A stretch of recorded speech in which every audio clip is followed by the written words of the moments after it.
نحمده ونصلي على رسوله الكريم اما بعد فاعوذ بالله من الشيطان الرجيم بسم الله الرحمن الرحيم رب اشرح لي صدري ويسر لي امري واحلل عقدة من لساني يفقهوا قولي اذا سألك عبادي عني فاني قريب اجيب دعوة الداعي اذا دعان فَلْيَسْتَجِيبُوا لِي وَلْيُؤْمِنُوا بِي لَعَلَّهُمْ يَرْشُدُونَ۔ اور جب میرے بندے آپ سے میرے بارے میں سوال کریں تو کہہ دیجئے بے شک میں قریب ہوں، میں پکارنے والے کی پکار کا جواب دیتا ہوں۔ جب وہ مجھے پکارے تو ان کو چاہیے کہ وہ بھی میرا حکم مانیں اور مجھ پر ایمان رکھیں تاکہ وہ ہدایت پا جائیں۔ وہ امور جن سے روزہ مکروہ نہیں ہوتا، بھول چوک سے کھا پی لینا روزے کو توڑتا ہے نہ مکروہ کرتا ہے۔ حضرت ابو ہریرہ رضی اللہ عنہ نبی اکرم صلی اللہ علیہ وسلم سے روایت کرتے ہیں کہ نبی اکرم صلی اللہ علیہ وسلم نے فرمایا، جب کوئی بھول کر کھا پی لے تو اپنا روزہ پورا کرے، کیونکہ اسے اللہ نے کھلایا پلایا ہے۔ اسے بخاری نے روایت کیا۔ یعنی اب کوئی یہ نہ سوچے کہ اچھا کھا تو چکے تو اور ہی کھا لیں، نہیں، جان کے کھانے سے پھر ٹوٹ جائے گا روزہ۔ مسواک کرنے سے روزہ مکروہ نہیں ہوتا۔ گرمی کی شدت سے روزہ دار سر میں پانی بہا سکتا ہے، اس سے روزہ مکروہ نہیں ہوتا۔ یعنی اگر سکن کے ذریعے کچھ پانی اندر چلا جاتا ہے تو اس سے روزہ مکروہ نہیں ہوتا، ایز لانگ ایز کہ آپ کے حلق سے نیچے کچھ نہ اترے۔ روزے کی حالت میں مزی خارج ہو یا احتلام ہو جائے تو روزہ ٹوٹتا ہے نہ مکروہ ہوتا ہے، یعنی اس سے روزہ نہ ٹوٹتا ہے نہ مکروہ ہوتا ہے۔ حضرت عبداللہ بن عباس اور اکرمہ فرماتے ہیں، روزہ کسی چیز کے جسم میں داخل ہونے سے ٹوٹتا ہے، جسم سے خارج ہونے سے نہیں ٹوٹتا۔ ٹھیک ہے، یعنی جیسے ماں بچے کو دودھ پلاتی ہے، یا انسان واش روم جاتا ہے، یا پھر جسم سے کوئی اور مادہ نکل آتا ہے تو اس سے روزہ نہیں ٹوٹتا۔ سر میں تیل لگانے، کنگھی کرنے یا آنکھوں میں سرما لگانے سے روزہ مکروہ نہیں ہوتا۔ ہنڈیا کا ذائقہ چکھنا، تھوک نگلنا اور مکھی کے حلق میں چلے جانے سے روزہ مکروہ نہیں ہوتا۔ ذائقہ چکھ کے آگے کھانا نہیں، یعنی چکھ کے تھوک دے تو اور بات ہے، لیکن اگر اپنے منہ کی تھوک ہے وہ اگر اندر چلی گئی تو اس سے بھی روزہ نہیں ٹوٹتا۔ اس طرح مکھی مچھر وغیرہ بھی اگر گلے میں چلا جائے یا کوئی خاک وغیرہ۔ روزہ دار گرمی کی شدت میں کپڑا پانی میں تر کر کے بدن پہ رکھ سکتا ہے، اس سے روزہ مکروہ نہیں ہوتا۔ حضرت عبداللہ بن مسعود رضی اللہ عنہ فرماتے ہیں، جب تم میں سے کوئی روزہ دار ہو تو اسے تیل کنگھی کر لینا چاہیے، یعنی اپنا حال حلیہ درست رکھے۔ حضرت حسن رضی اللہ عنہ فرماتے ہیں، روزہ دار کے لیے ناک میں دوا ڈال لینے میں کوئی حرج نہیں، بشرطے کہ حلق تک نہ پہنچے۔ نیز روزہ دار سرما لگا سکتا ہے۔ عبداللہ بن عباس فرماتے ہیں کہ روزہ دار ہنڈیا یا کسی دوسری چیز کا ذائقہ چکھ لے تو حرج نہیں، اسی لیے ٹوتھ پیسٹ کو بھی منع نہیں کیا جاتا۔ حضرت عطا رحمہ اللہ نے کہا، روزہ دار اپنا تھوک نگل سکتا ہے۔ حضرت حسن نے کہا، اگر مکھی روزہ دار کے حلق میں چلی جائے تو کوئی حرج نہیں۔ اگر کسی پر غسل فرض ہو لیکن دیر سے اٹھے تو سحری کھا کر غسل کر سکتا ہے، البتہ کھانے سے قبل وضو کر لینا چاہیے۔ حضرت ابوبکر بن عبد الرحمن رحمہ اللہ سے روایت ہے کہ میں اور میرے والد حضرت عائشہ کے پاس آئے۔ حضرت عائشہ نے بیان کیا، میں گواہی دیتی ہوں کہ رسول اللہ صلی اللہ علیہ وسلم احتلام کے سبب سے نہیں بلکہ جماع کے سبب سے حالت جنابت میں صبح کرتے، غسل کیے بغیر روزہ رکھتے، بعد میں فجر سے پہلے غسل فرما لیتے۔ پھر ہم دونوں حضرت ام سلمہ کے پاس آئے اور انہوں نے بھی یہی بات کہی۔ اسے بخاری نے روایت کیا ہے۔ روزے کی حالت میں بیوی کا بوسہ لینا جائز ہے بشرطے کہ جذبات پہ قابو ہو۔ حضرت عمر رضی اللہ تعالیٰ عنہ سے روایت ہے کہ ایک روز میرا جی چاہا اور میں نے روزے کی حالت میں اپنی بیوی کا بوسہ لے لیا۔ میں نے نبی اکرم صلی اللہ علیہ وسلم کی خدمت میں عرض کیا، آج میں نے بڑا غلط کام کیا ہے، روزے کی حالت میں بوسہ لے لیا۔ رسول اللہ صلی اللہ علیہ وسلم نے فرمایا، اچھا بتاؤ اگر تم روزے کی حالت میں کلی کر لو تو پھر؟ میں نے عرض کیا، کلی میں کیا حرج ہے؟ نبی کریم صلی اللہ علیہ وسلم نے فرمایا، پھر کس چیز میں حرج ہے؟ یعنی بوسہ لینے میں کوئی حرج نہیں۔ اسے احمد اور ابو داؤد نے روایت کیا ہے۔ روزے میں پچنے لگوانا جائز ہے۔ پچنا کیا ہوتا ہے؟ کپنگ، جسم میں سوراخ کر کے چھید کے اس میں سے خون نکالتے ہیں، کپس کو الٹا کر کے، وہ باقاعدہ ایک طریقہ علاج ہے۔ یا پھر ایک جونک ہوتی ہے تو وہ جونک کو مخصوص پوائنٹس پر لگا دیتے ہیں اور وہ وہاں سے خون سک کرتی ہے اور وہ خون سے بھر جاتی ہے بعض اوقات۔ اسی لیے بعض اوقات لوگ کہتے ہیں نا بلڈ لینا ہے یا دینا ہے، تو وہ روزے کی حالت میں لے سکتے ہیں۔ ڈائبٹیز کے مریض شوگر بھی چیک کر سکتے ہیں۔ ٹھیک ہے، انجیکشن اگر وٹامنس کا نہیں ہے لگا سکتے ہیں، انہیلر یوز کر سکتے ہیں کیونکہ انہیلر سٹمک میں نہیں جاتا۔ قضاء روزوں کے مسائل۔ فرض روزے کی قضا آئندہ رمضان سے پہلے کسی وقت بھی ادا کی جا سکتی ہے، یعنی قضا روزے کب رکھیں؟ اگلے رمضان سے پہلے۔ حضرت عائشہ رضی اللہ تعالی عنہا نے کہا، رسول اللہ صلی اللہ علیہ وسلم نے فرمایا ہے کہ جو شخص مر جائے اور اس پر فرض روزے رکھنے باقی ہوں تو اس کا وارث اس کی طرف سے قضا روزے رکھے۔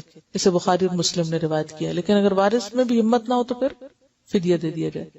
نفلی روزے کی قضا ادا کرنی واجب نہیں ہے، یعنی اگر آپ نے نفلی روزہ رکھا اور توڑ دیا تو قضا رکھنا ضروری نہیں۔ ہاں اگر نظر کا روزہ ہو یا قضا روزہ رکھا اور وہ توڑے تو پھر اس کی قضا ظاہر ہے کہ دینی ہوگی، کیونکہ قضا روزہ جب تک قضا کریں گے نہیں، پورا نہیں کریں گے تو پورا ہی نہیں ہوگا۔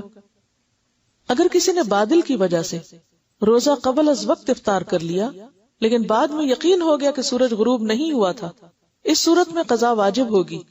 اسی طرح سحری کے وقت کھانا کھا لیا، بعد میں یقین ہو گیا کہ صبح صادق ہو چکی تھی، اس صورت میں بھی قضا واجب ہوگی، کفارہ نہیں۔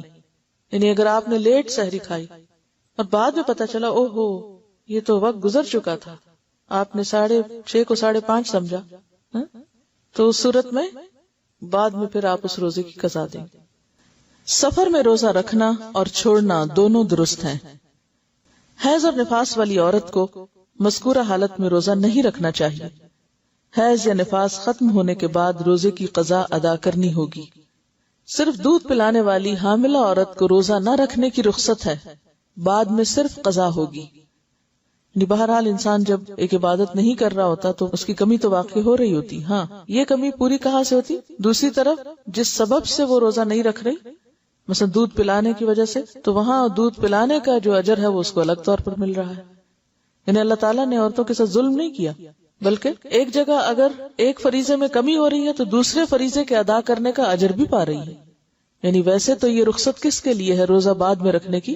مسافر کے لیے یا مریض کے لیے، لیکن حاملہ مریض تو نہیں ہوتی، یہ دودھ پلانے والی نہ مسافر ہوتی ہے نہ مریض ہوتی، تو ان دونوں کو بھی بعد میں روزے رکھنے کی اجازت ہے۔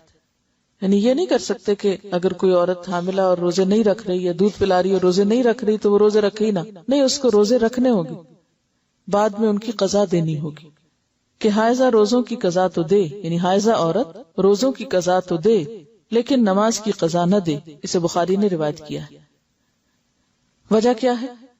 کیونکہ نماز ہر مہینے انسان چھوڑتا ہے تو اس میں بار بار ان کو پورا کرنا ایک مشکل کام ہے، لیکن روزہ سال میں ایک بار ہے تو اس کی قضا دی جا سکتی۔ پھر دونوں عبادتوں کی جو کیفیت ہے وہ بھی مختلف ہے، اور ویسے اصل حکمت تو اللہ ہی کو پتا ہے، ہم نہیں جانتے، لیکن ہم تو بظاہر اگر کوئی ایک بات سمجھ میں آتی ہے تو اسے سوچ سکتے ہیں، ورنہ تو اصل کیا ہے؟ اطاعت، اتباع، فرما برداری۔ روزہ رکھ لو، رکھ لیا، کہا چھوڑ دو، چھوڑ دیا، نماز پڑھو، پڑھ لی، چھوڑ دو، چھوڑ دی، قضا کرو، کر لی، نہیں کرو، نہیں کی۔ تو اصل حکم کیا ہے؟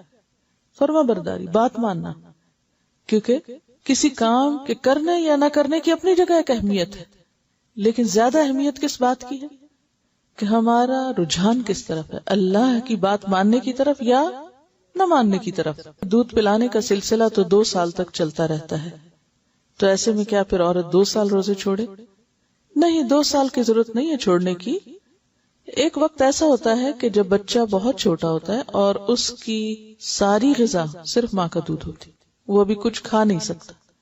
بچے بہت چھوٹے ہوتے ہیں، جیسے کم از کم 4 مہینے تک عام طور پہ بچے کو کوئی اور سالڈ فوڈ یا بعض اوقات پانی تک بھی نہیں دیا جاتا، تو وہ کمپلیٹلی ماں پہ ڈیپینڈنٹ ہوتا ہے۔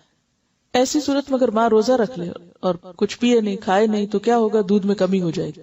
اب اس دودھ کی کمی کا اثر ماں پر تو جو پڑے گا بچے پر زیادہ پڑے گا، اور بچے کی وہ ایج جو تھی گروئنگ ایج ہوتی، اگر غذا پوری نہ ملے تو وہ ساری زندگی کے لیے سفر کر سکتا ہے۔ تو ایسے میں اس وقت تو ماں روزہ چھوڑ دیتا کہ بچے کو دودھ پورا ملے، لیکن بچہ جب 1 سال کا ہو جاتا ہے اور بھی چیزیں کھانے پینے لگتا ہے تو دودھ ایک اضافی غذا ہو جاتی، تو ایسی صورت میں جب وہ اور دودھ بھی پی لیتا ہے یا اور چیز بھی کھا لیتا ہے اور ساتھ ماں کا دودھ بھی لے رہا ہے تو اور اس میں کچھ کمی بھی ہو گئی تو بھی اس سے اتنا فرق نہیں پڑے گا، تو ایسی صورت میں ماں پھر روزے رکھ لے، یا پھر سارے نہ چھوڑے، ایک رکھ کے ایک چھوڑ دے۔ تو یہ انڈیویجولز پر ڈیپینڈ کرتا ہے، اور بعض اوقات بعض مائیں چھوٹے بچوں کے ساتھ بھی روزے رکھتی ہیں اور روزے کے ساتھ بھی ان کی دودھ میں کمی نہیں آتی، ان کی ہمت زیادہ ہوتی، تو اس میں بھی یہ صرف رخصت ہے، حکم نہیں ہے کہ بالکل روزہ نہ رکھے. جیسے سفر میں چاہے تو رکھ لے چاہے تو چھوڑ دے، اسی طرح اس حال میں اگر وہ سمجھتی کہ وہ رکھ کے کام چلا سکتی تو روزہ رکھ لے. حضرت ابن عباس سے روایت ہے کہ بوڑھے آدمی کو روزہ نہ رکھنے کی رخصت دی گئی ہے، لیکن وہ ہر روزے کے بدلے ایک مسکین کو کھانا کھلائے اور اس پر کوئی قضا نہیں. اس حکم کے بارے میں دو آرا ہیں، ایک تو یہی جو آپ نے یہاں پڑھی کہ 2 وقت کا کھانا، اور دوسری رائے کیا ہے؟ 1 وقت کا کھانا. افضل یہی کہ 2 وقت کا انسان کھلا دے تاکہ دوسرے کا بھی کچھ بن جائے. ایسے تمام امور جن میں روزے کی رخصت ہے، مثلا بیماری، سفر، بڑھاپا، جہاد، عورت کے معاملے میں حمل اور دودھ پلانے والی وغیرہ کے ہوتے ہوئے بھی کوئی شوق سے روزہ رکھ لے لیکن بعد میں روزہ نہ نبھا سکے تو روزہ توڑ دینا چاہیے. اس صورت میں صرف قضا ہو. وآخر دعوانا ان الحمد للہ رب العالمین. سبحانک اللہم وبحمدک، اشہد ان لا الہ الا انت، استغفرک واتوب الیک. السلام علیکم ورحمۃ اللہ وبرکاتہ.